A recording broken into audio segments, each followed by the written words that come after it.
Il y a des moments dans l'histoire où tout semble stable, où les institutions paraissent solides, où l'économie affiche des chiffres rassurants. Et puis, soudainement, quelque chose se brise. Pas avec fracas, mais avec une lenteur insidieuse qui finit par tout emporter. La France, ce pays qui a survécu à tant de crises, à tant de bouleversements, pourrait-elle être au bord d'un effondrement en 2026?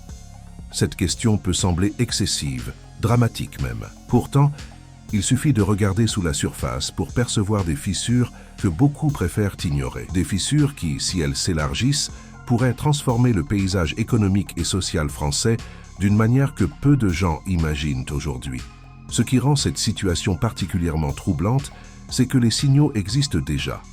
Ils sont là, visibles pour ceux qui veulent bien les voir. Mais comme souvent dans l'histoire humaine, nous préférons détourner le regard, espérer que tout s'arrangera, croire que les choses continueront comme elles ont toujours continué, sauf que parfois, elles ne continuent pas. Pensez à 1789. Personne, ou presque, ne voyait venir la Révolution française quelques années auparavant. L'Ancien Régime semblait éternel, immuable. Et pourtant, les tensions sociales, les inégalités, l'endettement de l'État, tout était déjà en place. Il a suffi d'une mauvaise récolte, d'une crise financière, pour que tout bascule. Ou encore 2008, lorsque le système financier mondial a failli s'effondrer. Combien d'experts, de politiciens, de citoyens ordinaires ont été pris par surprise? Combien n'ont refusé de croire que les banques, ces institutions si puissantes, pouvaient vaciller? L'histoire nous enseigne une chose simple, mais essentielle. Les effondrements ne sont jamais annoncés clairement. Ils se construisent dans l'ombre, alimentés par des déséquilibres que l'on choisit de négliger. Aujourd'hui, la France traverse une période étrange. Une période où les statistiques officielles peuvent encore sembler acceptables, où la vie quotidienne continue pour la majorité des gens, mais où des signaux de plus en plus forts indiquent que quelque chose ne va pas. La dette publique française dépasse largement les 3 000 milliards d'euros. Ce chiffre est si astronomique qu'il devient presque abstrait. Qui peut vraiment comprendre ce que cela signifie? Pourtant, cette dette n'est pas qu'un chiffre. Elle représente des engagements, des promesses faites par l'État, des services publics à financer, des retraites à payer, des infrastructures à entretenir. Et chaque année, les intérêts de cette dette s'accumulent, grignotant une part croissante du budget national. Combien de temps un pays peut-il continuer à emprunter sans jamais rembourser véritablement? Combien de temps les créanciers continueront-ils à faire confiance à un État dont les finances sont aussi fragiles? Mais la dette n'est qu'un symptôme parmi d'autres. Il y a aussi le déficit commercial qui ne cesse de se creuser. La France importe bien plus qu'elle n'exporte. Cela signifie que l'argent sort du pays plus vite qu'il n'y entre. Cela signifie que l'économie française dépend de plus en plus de l'extérieur, qu'elle perd progressivement sa capacité à produire ce dont elle a besoin. Pendant des décennies, la France a vu ses industries décliner, ses usines fermer, ses emplois manufacturiers disparaître. Et que s'est-il passé? On a remplacé ces emplois par des services, par des emplois précaires, par une économie de plus en plus dépendante du secteur financier et de la consommation. Mais que se passe-t-il lorsque la consommation ralentit? Que se passe-t-il lorsque les ménages, endettés eux aussi, ne peuvent plus consommer autant qu'avant? Il y a également la question du système de retraite. Un système qui repose sur un équilibre fragile entre ceux qui travaillent et ceux qui sont à la retraite. Or, cet équilibre se détériore. La population vieillit. Les départs à la retraite se multiplient, tandis que le nombre de cotisants stagne ou diminue. Les réformes successives ont tenté de colmater les brèches, mais elles n'ont fait que repousser le problème. Combien de temps encore avant que le système ne soit plus viable? Combien de temps avant que les promesses faites aux retraités actuels et futurs ne puissent plus être tenues? Et que se passera-t-il alors? Une révolte sociale? Une perte de confiance généralisée dans les institutions? Un effondrement du contrat social qui unit les générations? Puis, il y a l'inflation. Pendant des années, l'inflation était presque inexistante, considérée comme un problème du passé. Et puis elle est revenue brutalement, rappelant à tous que les prix peuvent augmenter, que le pouvoir d'achat peut s'éroder, que l'argent peut perdre sa valeur. Les salaires ne suivent pas. Les entreprises augmentent leurs prix, mais les travailleurs ne voient pas leurs revenus augmenter en conséquence. Le résultat est simple. Les gens s'appauvrissent. Ils dépensent plus pour se nourrir, se chauffer, se déplacer, mais ils n'ont pas plus d'argent. Alors ils puisent dans leurs économies, s'ils en ont. Ils s'endettent. Ils renoncent à certaines dépenses. Et petit à petit, l'économie ralentit, parce que moins de consommation signifie moins de production, moins d'emplois, moins de revenus. Un cercle vicieux qui peut devenir incontrôlable. Et que dire du climat social? La France a toujours été un pays de contestation, un pays où les mouvements sociaux ont une force particulière. Les Gilets jaunes en sont un exemple récent. Un mouvement né spontanément, sans leader, sans organisation structurée, mais qui a paralysé le pays pendant des mois. Ce mouvement a révélé quelque chose d'important. Une colère profonde, un sentiment d'injustice, une perte de confiance envers les élites politiques et économiques. Et cette colère n'a pas disparu. Elle est toujours là, sous la surface, prête à ressurgir à la moindre étincelle. Que se passera-t-il si une nouvelle crise économique éclate, si les prix continuent d'augmenter, si le chômage repart à la hausse, si les services publics continuent de se dégrader? Combien de temps avant que cette colère ne se transforme en quelque chose de plus radical, de plus incontrôlable? Il y a aussi la question européenne. La France fait partie de l'Union européenne, de la zone euro. Cela signifie qu'elle n'a plus le contrôle total de sa monnaie, qu'elle doit respecter des règles budgétaires strictes, qu'elle dépend des décisions prises à Bruxelles et à Francfort. Or, l'Union européenne elle-même traverse des crises, des tensions entre États membres, des divergences économiques, des remises en question du projet européen. Que se passerait-il si l'Union européenne se fragmentait? Si la zone euro éclatait, la France pourrait-elle survivre seule à un tel choc? Ou serait-elle emportée dans la tourmente, incapable de stabiliser sa monnaie, de contrôler son économie, de maintenir son modèle social?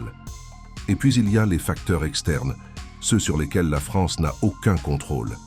Les tensions géopolitiques qui s'accumulent, les conflits qui menacent de dégénérer, les ruptures dans les chaînes d'approvisionnement mondiales, la dépendance énergétique. La France importe la majeure partie de son énergie. Que se passerait-il en cas de crise énergétique majeure? En cas de rupture d'approvisionnement en gaz, en pétrole, en électricité, l'économie française pourrait-elle continuer à fonctionner? Les ménages pourraient-ils se chauffer, se déplacer, travailler? Ou assisterions-nous à une paralysie totale, à un effondrement des services essentiels, à un retour à des conditions de vie que l'on croyait appartenir au passé? Il est facile de dire que tout cela est exagéré, que la France a survécu à bien pire, que les institutions sont solides, que les mécanismes de régulation fonctionnent. Et c'est vrai, jusqu'à un certain point. La France a effectivement survécu à de nombreuses crises, mais cela ne signifie pas qu'elle survivra à toutes les crises. Chaque effondrement dans l'histoire a été précédé par des années, parfois des décennies, d'accumulation de déséquilibres. Et chaque fois, les contemporains ont cru que leur système était trop fort pour s'effondrer, jusqu'à ce qu'il s'effondre. Ce qui rend la situation actuelle particulièrement inquiétante, c'est la convergence de plusieurs crises en même temps. Une crise de la dette, une crise démographique, une crise énergétique, une crise sociale, une crise de confiance. Pris séparément, chacun de ces problèmes pourrait être géré. Mais ensemble, ils créent une fragilité systémique, une fragilité où une seule crise peut déclencher un effet domino, entraînant toutes les autres dans sa chute. C'est ce que l'on appelle un risque systémique. Et les risques systémiques sont les plus dangereux parce qu'ils sont imprévisibles, parce qu'ils se propagent rapidement, parce qu'ils dépassent la capacité de réponse des institutions. Pensez aux banques françaises. Elles détiennent des montants considérables de dette publique. Si l'État français devait faire défaut, même partiellement, que se passerait-il? Les banques seraient fragilisées, les déposants pourraient paniquer. Une ruée bancaire pourrait se produire. Et en quelques jours, le système financier pourrait s'effondrer. Ce scénario peut sembler extrême, mais il n'est pas impossible. Il s'est déjà produit dans d'autres pays. La Grèce en a fait l'expérience il y a quelques années. L'Argentine l'a vécu plusieurs fois. Pourquoi la France serait-elle à l'abri? Il y a aussi la question de l'immobilier. Le marché immobilier français est survalorisé depuis des années. Les prix ont augmenté bien plus vite que les revenus. Les ménages se sont endettés massivement pour accéder à la propriété. Mais que se passe-t-il si les taux d'intérêt continuent d'augmenter, si les revenus stagnent ou diminuent, si le chômage augmente? Les ménages ne pourront plus rembourser leurs prêts. Les défauts de paiement se multiplieront. Les banques se retrouveront avec des créances irrécouvrables. Les prix de l'immobilier s'effondreront. Et des millions de Français verront leur patrimoine s'évaporer du jour au lendemain. Regardez aussi le système de santé. Un système qui était considéré comme l'un des meilleurs au monde, mais qui montre aujourd'hui des signes de faiblesse alarmants. Les hôpitaux manquent de personnel, de lits, de matériel. Les délais d'attente s'allongent. Les urgences sont saturées. Les soignants sont épuisés, démotivés, en colère. Que se passera-t-il lors de la prochaine crise sanitaire? Le système pourra-t-il tenir? Ou s'effondrera-t-il sous la pression, laissant des milliers de personnes sans soins, sans espoir? Et puis, il y a l'éducation. Un système éducatif qui se dégrade progressivement, des écoles qui manquent de moyens, des enseignants qui abandonnent leur profession, des élèves qui sortent du système sans les compétences nécessaires pour s'insérer dans le marché du travail. Une génération entière qui grandit avec moins d'opportunités, moins d'espoir, plus de frustration. Quelle société sommes-nous en train de construire? Quelle France laisserons-nous à nos enfants? Alors, la France s'effondrera-t-elle en 2026? Personne ne peut le prédire avec certitude. Peut-être que non. Peut-être que les mécanismes de régulation fonctionneront, que les politiques économiques seront ajustées à temps, que les tensions sociales se calmeront, que les facteurs externes resteront sous contrôle, mais peut-être aussi que quelque chose se produira. Un événement inattendu, une crise bancaire, un défaut de paiement, une révolte sociale, une crise énergétique, et que cet événement déclenchera une réaction en chaîne que personne n'aura vu venir. Ce qui est certain, c'est que les conditions d'un effondrement sont présentes. Elles ne garantissent pas qu'il aura lieu, mais elles le rendent possible. Et c'est cela qui devrait nous inquiéter. Pas la certitude d'un effondrement, mais sa possibilité. Car une fois qu'un effondrement commence, il est presque impossible de l'arrêter. Les gouvernements peuvent intervenir, injecter de l'argent, promettre des réformes. Mais si la confiance est perdue, si les gens ne croient plus dans le système, alors aucune intervention ne suffira. L'histoire le montre encore et encore. Les effondrements ne sont pas causés par un manque de ressources ou de connaissances. Ils sont causés par une perte de confiance. Et la confiance, une fois perdue, est presque impossible à retrouver. Regardez ce qui se passe autour de vous. Écoutez ce que disent les gens. Observez les tensions qui s'accumulent. Demandez-vous si tout cela est vraiment aussi stable qu'on voudrait vous le faire croire. Demandez-vous si les institutions qui sont censées nous protéger sont vraiment aussi solides qu'elles le paraissent. Demandez-vous si les promesses qui vous sont faites seront vraiment tenues. Et surtout, demandez-vous ce qui se passerait si tout cela s'effondrait. Seriez-vous prêt? Votre famille serait-elle prête? Votre communauté serait-elle prête?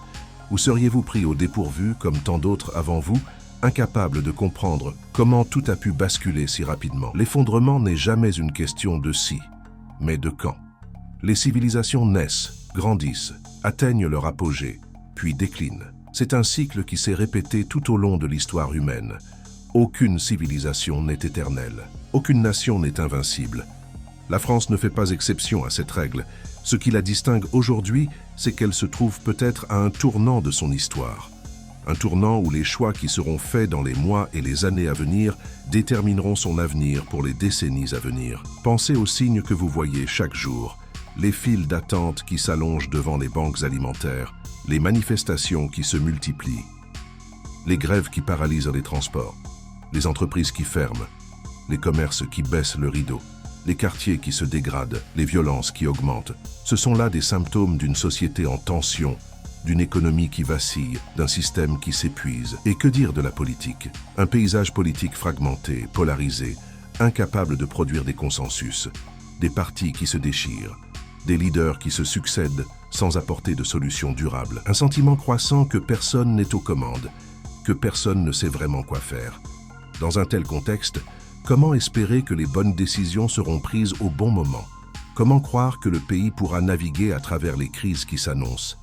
Il y a aussi la dimension psychologique, la peur qui s'installe, l'anxiété qui grandit, le sentiment que l'avenir sera pire que le présent. Cette peur peut devenir une prophétie autoréalisatrice. Si les gens perdent confiance, ils cessent de consommer. Les entreprises cessent d'investir.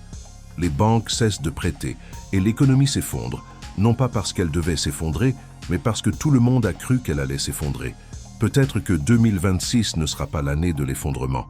Peut-être que ce sera 2027 ou 2030, ou plus tard encore, ou peut-être que cela n'arrivera jamais. Mais ce qui est sûr, c'est que les signes sont là. Ils sont visibles pour ceux qui veulent bien les voir. Et il nous rappelle que rien n'est acquis, que rien n'est éternel, que tout peut basculer plus vite qu'on ne le pense.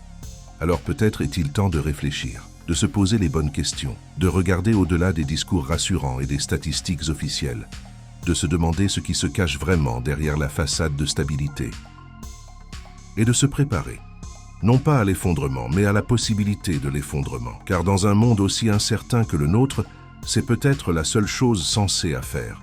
La France a traversé tant d'épreuves. Elle a survécu à des guerres, à des révolutions, à des crises économiques majeures. Elle a toujours su se relever, se réinventer, trouver un nouveau chemin. Mais chaque fois, cela a demandé du courage, de la lucidité, de la volonté.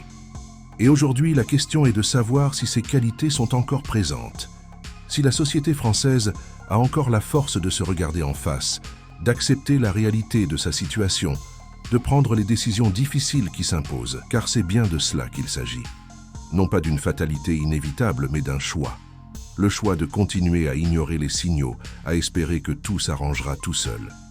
Ou le choix de regarder la réalité en face, d'accepter que des changements profonds sont nécessaires, de s'engager dans une transformation qui sera douloureuse, mais qui pourrait éviter le pire. L'histoire nous enseigne que les effondrements ne sont jamais totaux. Ils sont toujours suivis par une reconstruction. Mais cette reconstruction peut prendre des années, des décennies même. Et elle se fait toujours dans la douleur, dans le chaos, dans la souffrance. Alors peut-être vaut-il mieux agir maintenant, avant qu'il ne soit trop tard, avant que les fissures ne deviennent des gouffres, avant que les tensions ne deviennent des explosions, avant que les déséquilibres ne deviennent des catastrophes. La question n'est donc pas vraiment de savoir si la France s'effondrera en 2026. La question est de savoir ce que nous sommes prêts à faire pour l'éviter. Quels sacrifices sommes-nous prêts à accepter? Quels changements sommes-nous prêts à embrasser? Quelle société voulons-nous construire? Et surtout, avons-nous encore le temps de choisir? Ou le destin de la France est-il déjà scellé, tracé par des décennies de choix et de non-choix qui nous ont conduits là où nous sommes aujourd'hui? Ces questions n'ont pas de réponse facile. Elles nous invitent simplement à réfléchir, à observer, à rester vigilants, à ne pas nous laisser bercer par l'illusion de la stabilité, à comprendre que l'histoire est toujours en mouvement, que rien n'est jamais figé, que tout peut changer, et que c'est peut-être dans cette incertitude même que réside notre dernière chance de prendre notre destin en main.